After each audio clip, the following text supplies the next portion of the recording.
اور علی اکبر، جن کی ولادت کی مناسبت سے آج کی تقریب، یہ اس حوالے سے کربلا کی تیاری کہ جیسے ایک بار کسی نے محمد حنفیہ سے پوچھا تھا کہ تمہارا بابا ہر جنگ تمہیں بھیج دیتا ہے، حسن و حسین کو کیوں نہیں بھیجتا؟ تو جواب یہی تھا نا کہ حسن و حسین تو رسول کے بیٹے ہیں، بابا کا بیٹا تو میں ہوں، جس طرح میرا بابا ہمیشہ رسول کی حفاظت کرتا تھا اسی طریقے سے میری ذمہ داری ہے کہ میں رسول کے بیٹوں کی حفاظت کروں، تو اسی چیز کو آگے بڑھائی۔ تو حسین رسول کے بیٹے، حسین کا بھی ایک بیٹا کربلا میں ہونا چاہیے جو حسین کو کربلا کے جہاد میں حسین کا پارٹیسپیشن دکھا۔ علی کا نائب عباس موجود ہے، فاطمہ کی نائب زینب کبریٰ موجود ہے، تو حسین کا نائب کون؟ سجاد نہیں، سجاد تو وہی امامت ہونے کے اعتبار سے رسالت کا نائب بنے۔ جناب شہر بانو وہ آقا حسین کی دلہن بنی، وہ سجاد پیدا ہوئے جو کربلا کا پورا جہاد حسین نے کیا، تو کربلا کو بچانے والا جہاد سجاد نے کیا۔ مگر جناب شہر بانو کا انتقال چوتھے امام کی ولادت کے فوراً بعد ہو گیا تھا۔ اب حسین کی دوسری شادی کے لیے تلاش شروع ہوئی لڑکی کی۔ وہ غلطی کی اصلاح کرتے ہوئے بھی میں رہا اپنے ٹاپک کے اوپر۔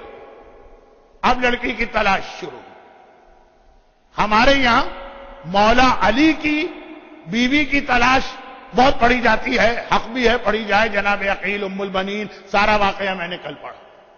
اب اس انداز سے دوسری تلاش شروع، اب حسین، اب علی نہیں، اب حسین۔ سجاد امام وقت، سجاد کو کربلا میں شہادت نہیں دینا، سجاد کو کربلا کے اندر سے کوفے اور شام میں جا کے کربلا بچانا۔ کربلا کا ایک شہید چاہیے جو حسین کو ریپریزنٹ کرے۔ اور جیسا کہ میں نے کل کہا کہ عرب میں حسن و جمال کے اعتبار سے بہترین قبیلہ مانا جاتا تھا قبیلہ بنو ثقیف۔ ہر قبیلے میں اچھے اور برے لوگ ہوتے، مختار اسی قبیلے کے تھے۔ اب تو ماشاءاللہ آپ نے مختار نامہ دیکھ لیا اور پوری ہسٹری سمجھ میں آ گئی۔ سمجھدار مجمع ایک جملہ کہنے کی ضرورت تو نہیں ہے، لیکن پھر بھی کہہ دیتا ہوں کہ یہ جتنی سیریل جب بنائی جاتی ہیں، جب یہ سیریل کی شکل اختیار کرتی ہیں تو بہرحال ٹیلی ویژن کے یا فلم کے یا ڈرامے کے کچھ ریکوائرمنٹ ہے، تھوڑا بہت ہی، ایسا کوئی میجر چینج نہیں، لیکن مائنر چینج ہسٹری میں کرنا پڑتا۔ تو مختار نامہ دیکھیں کہ معصومین کی جو سیریل ہے کہ اصحاب کہف کی ہے جناب یوسف کی، اس میں کہیں کچھ ایسی باتیں ہیں جو ممبر پر آپ دوسرے طریقے سے سنیں گے۔ ہر سمجھدار آدمی جانتا ہے، آپ تو ایسی میں مثال دینے جا رہا ہوں جو ممبر کی توہین ہے، کہ یہاں پہ جو بھی بیسٹ سیلر ناول ہوگا پھر اس کی فلم بنے گی ہالی ووڈ، لیکن تھوڑا سا چینج کرنا پڑتا۔ وہ تو فکشن ہے، فیکٹ تو چینج نہیں ہونے چاہیے، لیکن تھوڑا۔ یہ اس لیے میں نے کہا کہ بعض لوگ یہ سوال میرے پاس لے کے آتے ہیں، مولانا آپ نے مختار نامے میں یہ پڑھا ہے، سیریل میں یہ دکھایا گیا ہے۔ تو واپس آ جائیے کہ مختار نامہ، جناب مختار اسی قبیلہ بنو ثقیف کے تھے، اور کائنات کی تاریخ کے بدترین ظالموں میں سے بھی ایک اسی قبیلے کا ہے، حجاج ابن یوسف۔ البتہ دشمنان اہل بیت وہ ہیں کہ ہم کہہ تو دیتے ہیں کہ فلاں کے بیٹے ہیں، فلاں قبیلے سے ہیں، اکثر کا نام و نسب ثابت نہیں ہے، تو واپس اصل بات ہے قبیلہ بنو ثقیف حسن و جمال کے لیے بہت مشہور تھا۔ اور اب بہت احتیاط کی منزل آئی ہے۔ ابو سفیان اسلام کا کتنا بڑا دشمن، میں تو عرب دنیا میں بہت جاتا رہتا ہوں، تو غیر شیعہ عرب بھی کہتے ہیں کہ مولانا، وخیر وہ لفظ مولانا تو نہیں کہتے، کہ یہ معاویہ اور ابو سفیان اگر اسلام میں نہ ہوتے نا تو کتنا اچھا ہوتا اسلام۔ ہمارے یہاں انڈیا پاکستان میں بہت تعصب ہے، آپ ایک لفظ ان کے خلاف نہیں بول سکتے۔ معاویہ صاحب تو خال المومنین، مومنوں کے ماموں کہلاتے ہیں، ہمیں اپنے کسی ماموں کو نہیں پتا، لیکن خال المومنین یہ لقب ہے ان کا۔ اور وہ موضوع کے اندر رہ کے بات کر رہا ہوں، ادھر ادھر نہیں جا رہا ہوں۔ ابو سفیان کی دو بیٹیاں بڑے اچھے گھروں میں تھی، ایک تو خیر رسول خدا کی بیوی بنی ام حبیبہ، جن کی اصل قبر مدینے میں ہے، لیکن سیریا میں بھی ان کی قبر کی زیارت کرائی جاتی ہے، لیکن ایکچوئل جو ام حبیبہ ہیں وہ مدینے میں دفن ہے، یہ ابو سفیان کی بیٹی ہیں۔ معاویہ کی بہن ہے یہ رسول، اور ایک ان کی بیٹی ابو سفیان صاحب کی قبیلہ بنو ثقیف کے سردار کے یہاں گئی، جس کے نتیجے میں ام لیلہ پیدا ہو۔ تو ام لیلہ کے نانا بنتے ہیں ابو سفیان، اور ام لیلہ کے ماموں بنتے ہیں معاویہ، اور ام لیلہ کا فرسٹ کزن بنتا ہے یزید، اور رسول خدا بھی ام لیلہ کے سگے خالو بنتے ہیں۔ اب یہ ام لیلہ جب جوان ہوئی، پورا قبیلہ حسن و جمال میں مشہور، ام لیلہ کا حسن تو واقعاً ایک ضرب المثل بن گیا۔ آقا حسین کا رشتہ گیا، اور جو کل ام البنین جیسی کیفیت تھی ویسی تاریخ میں نہیں ہے، لیکن دل کہتا ہے ویسی ہی کیفیت تھی۔ اور یہ ام البنین، یہ ام لیلہ قبیلہ بنو ثقیف کے سردار کی بیٹی، یہ رخصت ہو کے شہر مدینہ آتی۔ مولا متقیان کی شہادت ہو چکی تھی، اور پورا خاندان اہل بیت کوفے سے واپس مدینہ شفٹ ہو چکا۔ چوتھے امام دادا کے زمانے میں پیدا ہوئے تھے، خود علی نے کان میں اذان اور اقامت دی، نام نہیں رکھا تھا، نہ اپنے بیٹوں کے نام علی نے رکھے، نہ بیٹوں کے بیٹوں کے نام رکھے۔ آقا حسین نے نام رکھا۔ کل نام کے حوالے سے ایک بات آئی تھی تو وہی اصول آگے بڑھتا۔ آقا حسین کے جتنے بیٹے ہیں سب کے نام علی، جتنی بیٹیاں ہیں سب کے نام فاطمہ۔ پھر پہچان کے لیے ساتھ میں ایک لقب لگتا ہے، علی الاکبر، علی الاصغر، علی عبداللہ، علی اوسط۔ اور بیٹیوں میں پہچان کے لیے فاطمہ کبریٰ، فاطمہ صغریٰ، فاطمہ سکینہ، لیکن سب کے نام علی اور سب کے نام فاطمہ۔ کسی نے پوچھا تھا کہ مولا کوئی ناموں کی شارٹیج نہیں ہے، آپ نے ایک بیٹے کا نام علی رکھا، اب نام چینج کرو۔ کہا میرے 100 بیٹے ہوں گے تو 100 کا نام علی رکھوں گا، 100 بیٹیاں ہوں گی 100 کا نام فاطمہ رکھوں گا۔ علی سے بہتر نام بتاؤ کہ مجھے نام بدلنے کی ضرورت پڑے، فاطمہ سے بہتر نام بتاؤ کہ مجھے اپنی بیٹیوں کا نام بدلنے کی ضرورت پڑے۔ یہ حسین کی اپنے باپ اور ماں سے عقیدت کی وہ انتہا تھی، جو آج ویسٹرن کنٹریز کے شیعہ بالکل بھولے جا رہے ہیں۔ باپ اور ماں سے زیادہ فضول، ٹریش، کچرا ٹائپ کی چیز گھروں میں کوئی نہیں رہی۔ جب تک وہ جوان ہے اس وقت تک بینیفٹ، جب وہ بوڑھے ہوتے ہیں ہمیں ان کی خدمت کرنا۔ ایک باپ ایک ماں 10 بچوں کو پال لیتے ہیں، 10 بچے مل کر ایک باپ اور ماں کو ٹائم نہیں دے پاتے۔ اب یہ چھوٹی چھوٹی باتیں ہیں، لیکن بہرحال میں اپنے موضوع پہ رہتا ہوں۔ پہلا بیٹا باپ کی زندگی میں، یعنی حسین کا پہلا بیٹا اپنے بابا علی ابن ابی طالب کی زندگی میں پیدا ہوا۔ اذان اقامت یقیناً علی نے دی، نام حسین نے رکھا۔ بابا میں اس کا نام آپ کے نام پہ رکھنا چاہتا ہوں۔ جناب شہربانوں کا انتقال 10 دن کے اندر ہو گئے، چوتھے امام کی ولادت۔ لیکن 4 سال کے بعد جب مولا علی کی شہادت ہو گئی، یہ خاندان پلٹ کے مدینے آئے۔ اب حسین کی دوسری شادی ہوتی ہے قبیلہ بنو ثقیف کے سردار کی بیٹی ام لیلہ سے۔ خاندان بنی ہاشم خود بہت خوبصورت خاندان، لیکن ام لیلہ تو اس خاندان میں بھی شہزادی کہلاتی۔ اور یہاں آنے کے بعد اگلے ہی سال اللہ نے پہلی بیٹی دی، پہلے بیٹی پیدا ہوئی، جو ہمارے ہاں لوگوں کے چہرے اتر جاتے ہیں، اور قرآن کی آیت بھی کہ جب کسی کو یہ خبر ملتی ہے تمہارے ہاں بیٹی پیدا ہوئی، فظل وجهه مسودا، اس کا چہرہ کالا پڑ جاتا۔ پہلے بیٹی پیدا ہوئی، اس کا نام فاطمہ رکھا گیا، اور یہی تاریخ میں آگے چل کے فاطمہ کبریٰ کہلائی، جن کی شادی کا بیان بھی پہلی اسپیچ میں آ چکا۔ اور اگلے سال پھر اللہ نے دوسرا بیٹا عطا کیا۔ مولا حسین نے تو اپنا اصول بتا دیا تھا، اس کا نام بھی علی رکھا گیا۔ شروع میں یہ علی اکبر نہیں کہلائے، کیونکہ اس وقت تک جناب زینب کی شادی کو کئی سال بھی ہو چکے تھے، ان کے اولاد کوئی نہیں تھی۔ زینب کا اور حسین کا گھر مدینے میں دیوار برابر ہے، اور وہ پرانے زمانے کی دیواریں جس کے اندر یہ 2 گھروں کے بیچ میں ایک ہی کامن وال ہوتی ہے، اور جس کے اندر راستہ ہوتا ہے، باہر جانے کی ضرورت بھی نہیں گھر سے دوسرے گھر میں۔ زینب نے کہا بھیا میری کوئی اولاد نہیں، برابر میں ہی گھر ہے، اس کو میں پال لوں۔ اب میں محاورتاً بھی کہہ رہا ہوں اور حقیقتاً حسین کو زینب سے اتنی محبت ہے کہ حسین زینب جان مانگے تو بھائی دے دے، خالی اولاد مانگی ہے حسین نے یہ علی زینب کو دے دی۔ وہ علی زینبی کہلانے لگے کافی عرصے تک، مدینے کے لوگ یہی کہتے تھے زینب والا علی، پہچان کے لیے کہ وہ پہلا علی شہربانوں کا، یہ علی زینب والا۔ اور پھر جب علی اصغر کی ولادت ہوئی تو اکبر اور اصغر بنے۔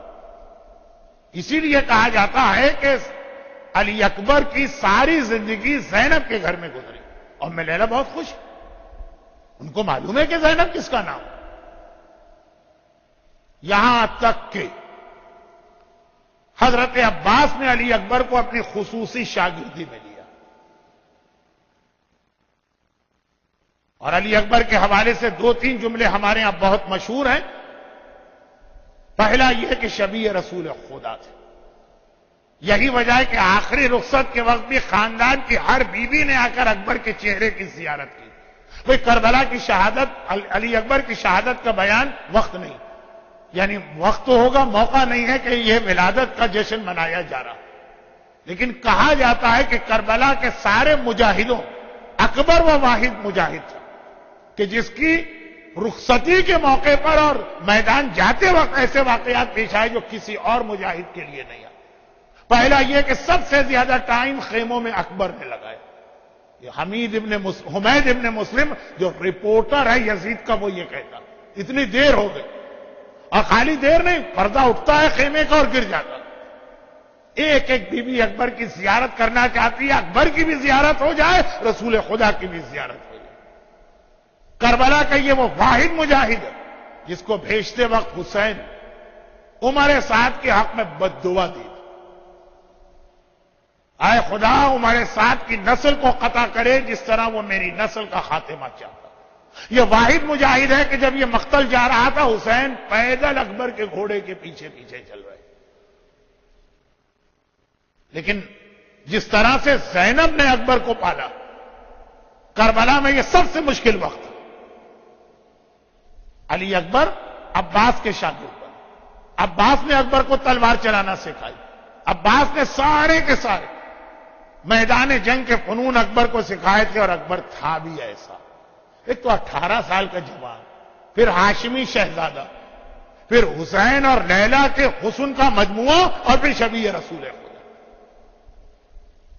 ہم نہیں، عام مسلمان نہیں، غیر اکبر کا چہرہ دیکھ کے خون کے آنسو روتے۔ میں مصائب کی منزل پہ جانا نہیں چاہتا، لیکن کیا کر بیان میں یہ کتنی مشہور روایت مقتل میں کہ جب سیدانیوں کا لٹا قافلہ حلب کے ذریعے سے شام میں انٹر ہوا تو یزید نے راستے کے ہر شہر کے لیے اناؤنسمنٹ کیا تھا جب یہ قافلہ ہے سیلیبریشن منانا، ہماری وکٹری۔ چنانچہ مسلمان کافر جتنے لوگ بھی رہنے والے سب سیلیبریشن مناتے۔ حلب کے اطراف میں عیسائی بہت رہتے ہیں، پورے شہر عیسائیوں کے۔ چنانچہ ایسے ہی شہر میں داخل ہوا یہ قافلہ، پورا 100% عیسائی شہر۔ ان کو کیا غرض کون مارا گیا اور کون جیتا، حاکم کا حکم ہے گھروں سے نکل کے مرد آ گئے، عورتیں گھر کی چھت پہ بیٹھ کے تماشا دیکھ رہے۔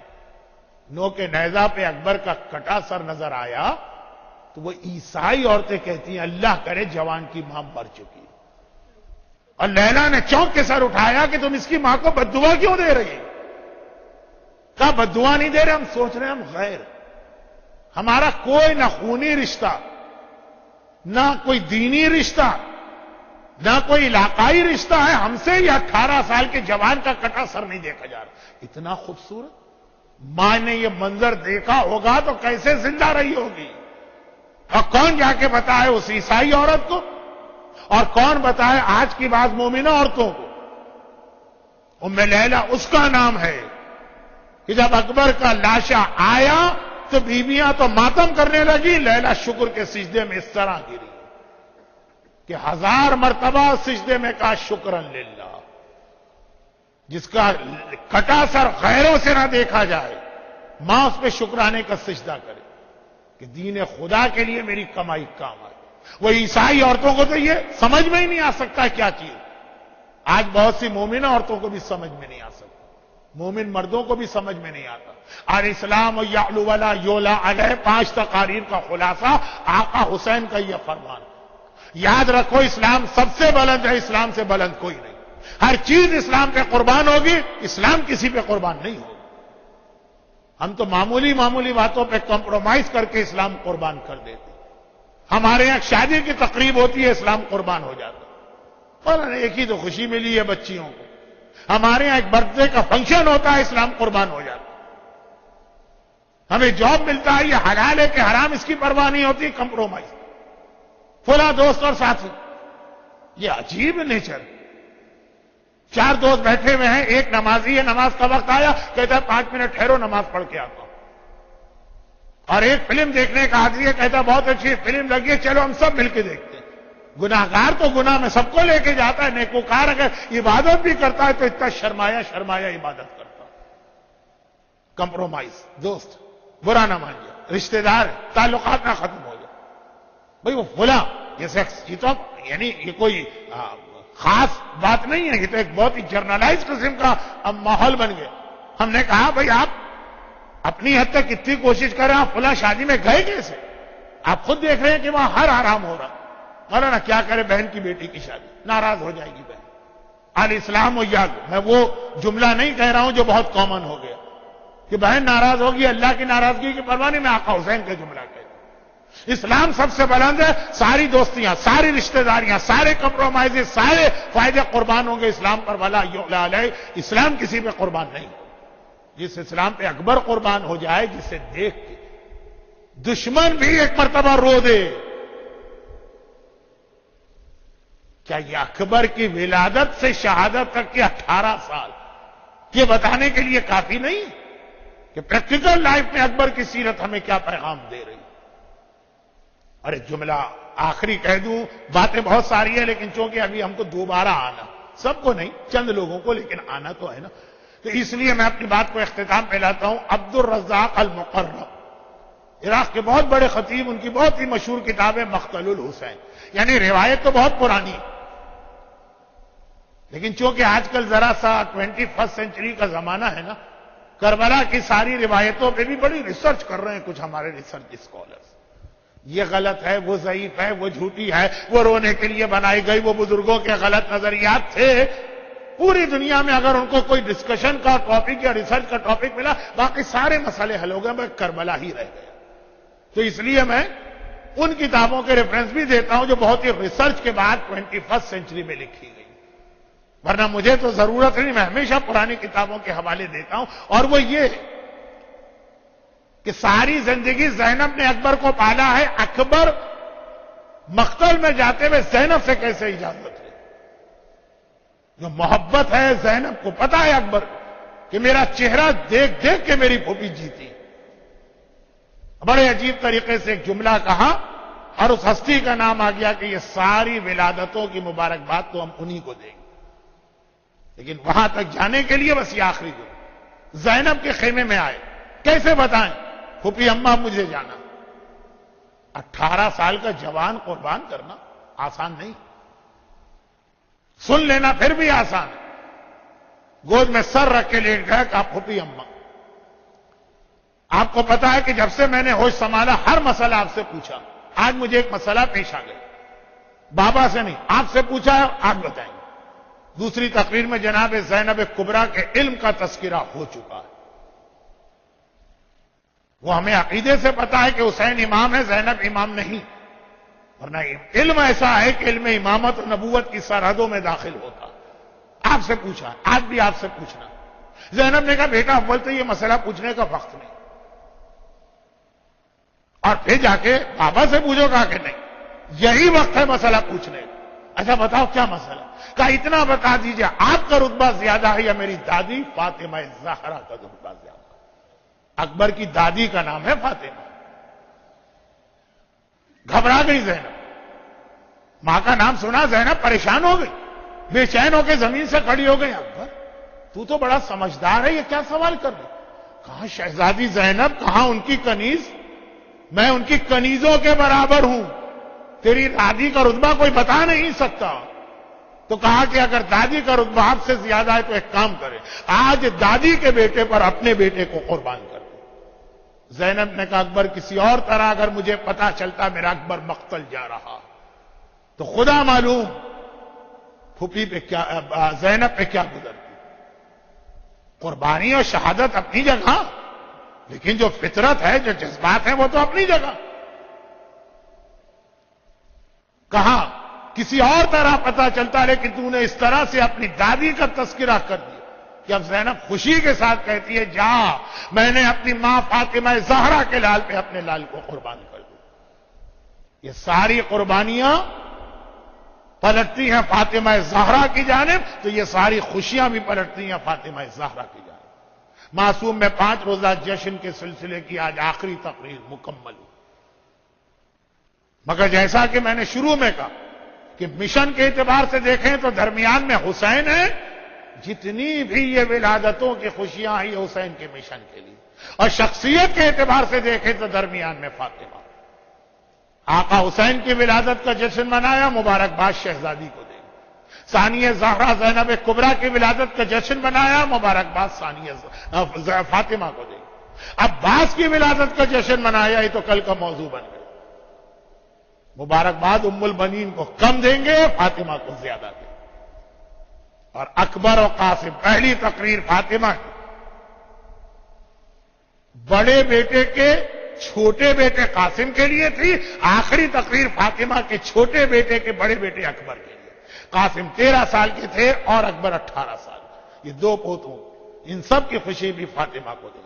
تو اللہم انی اسألک بحق فاطمہ و ابیہا و بالہا و بنیہا والسر المستودع فیہا، اے خدا تجھے واسطہ فاطمہ زہرا کا جنہیں تو نے حدیث کسا میں مرکز تعارف بنایا، تجھے واسطہ فاطمہ کے بابا رسول خدا کا، تجھے واسطہ فاطمہ کے شوہر علی مرتضیٰ کا، تجھے واسطہ فاطمہ کی معصوم پاک اور پاکیزہ اولاد کا، جو صاحبان ایمان آج کی اس محفل میں بیٹھے ہیں۔ خدا بندہ ان کو دنیا اور آخرت کی ہر آفت، ہر مصیبت، ہر پریشانی سے محفوظ فرما۔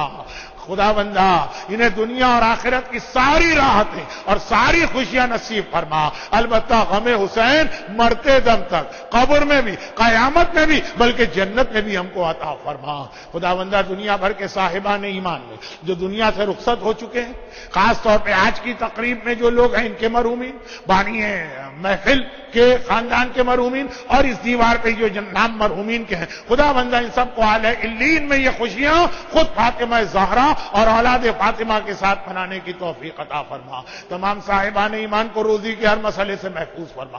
تمام صاحبان ایمان مومنین اور مومنات کو اولاد کی ہر پریشانی سے محفوظ فرما۔ ہمارے تمام بیماروں کو شفا کاملہ عطا فرما۔ پروردگارا ظلم بڑھتا جا رہا ہے، شہادتوں کا سلسلہ طویل ہوتا چلا جا رہا ہے۔ پاکستان میں بھی کراچی ہو کے کوئٹہ ہو کے ڈیرہ اسماعیل خان ہو کہ پارا چنار ہو کے بلتستان ہو کے گلگت ہو، بحرین، سیریا، عراق، اور خاص طور پہ اس وقت جو 15 شعبان کے قافلے جا رہے ہیں اور ان پہ حملے ہو رہے ہیں، اور سعودی عرب، خاص طور پر یہ اور باقی دنیا میں جہاں جہاں مظلوم شیعہ حیدر کرار ہیں، ان پر ظلم کرنے والوں کو بے حق عباس، بے حق اکبر، بے حق فاطمہ نیست و نابود فرما۔ خدا بندہ دنیا بھر میں ہمارے تمام علماء خصوصاً مرج وقت آیت اللہ سیستانی اور رہبر مسلمین آیت اللہ خامنائی کے سائے کو ہمارے سروں پہ قائم و دائم فرما۔ انقلاب اسلامی ایران کی حفاظت فرما۔ پروردگار ہم سب کو سیرت اہل بیت پہ چلنے کی توفیق عطا فرما۔ خدا بندہ ہم سے کوئی ایسا گناہ نہ ہونے پائے جو معصومین کو یا وقت کے امام کو ہم سے ناخوش ہو، ناراحت کر دے، اور اگر پھر بھی گناہ ہو جائے تو جب فاطمہ اور فاطمہ کی اولاد کا واسطہ ہمارے ان گناہوں کو معاف فرما، اور ان تمام مظالم کے انتقام اور ان خوشیوں کو مکمل کرنے کے لیے مزہ تو اسی وقت آتا ہے نا جب وارث سامنے ہو، اور ہماری خوشیوں کو مکمل کرنے کے لیے فاطمہ کے وارث، فاطمہ کے بیٹے، اپنی آخری حجت امام زمانہ کے ظہور میں تعجیل فرما۔ برحمتک یا ارحم الراحمین، وصلی اللہ علی محمد و